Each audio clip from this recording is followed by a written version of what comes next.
Hormuz প্রণালীর ভেতর নতুন নৌপথ নির্ধারণে ওমানের সঙ্গে একটি চুক্তির খুব কাছাকাছি পৌঁছানোর কথা জানিয়েছে ইরান। তবে কৌশলগত গুরুত্বপূর্ণ এই জলপথটি পুনরায় খোলার আগে যুক্তরাষ্ট্রকে কিছু শর্ত বা দাবি পূরণ করতে হবে। এর মধ্যে আছে ক্ষতিপূরণ, নিষেধাজ্ঞা তুলে নেওয়া ও সামরিক হুমকি বন্ধ করা।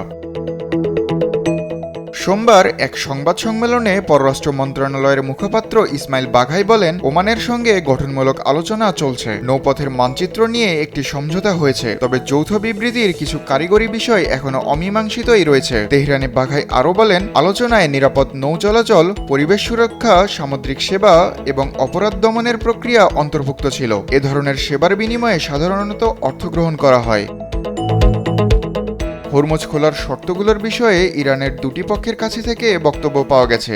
সব মশার বিরুদ্ধে সুরক্ষা দিতে এলো বসুন্ধরা এক্সট্রিম অ্যারোসল, মশার বিরুদ্ধে এক্সট্রিম সুরক্ষা। পররাষ্ট্রমন্ত্রী আব্বাস আরাকচি রোববার জানান, প্রণালী পুনরায় খোলাটা নির্ভর করবে মার্কিন হামলার ক্ষতিপূরণ দেওয়ার ওপর। অপরদিকে জাতীয় নিরাপত্তা সংস্থার বিদায়ী সচিব মোহাম্মদ বাকির জোলকাদার আরও কয়েকটি শর্তের কথা উল্লেখ করেছেন। সেগুলো হলো যুক্তরাষ্ট্রের হুমকি বন্ধ করা, ইরান, লেবানন, ফিলিস্তিন, ইয়েমেন ও ইরাকে আগ্রাসন থামানো, উপসাগরে মার্কিন নৌ অবরোধ তুলে নেওয়া, ইরানের ওপর নিষেধাজ্ঞা প্রত্যাহার এবং জব্দকৃত সম্পদ ছেড়ে দেওয়া।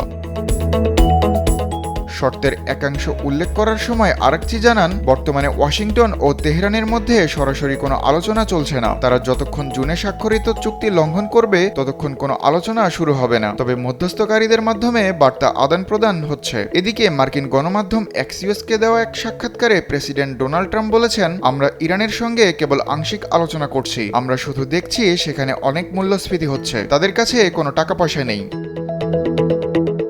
হরমুজ কেন্দ্রিক এমন খবরের মধ্যেই সোমবার তেলের দাম ব্যারেল প্রতি $84.22 গিয়ে ঠেকেছে। গেল এপ্রিল মাসের শেষ দিকে প্রতি ব্যারেলের দাম প্রায় $126 উঠেছিল।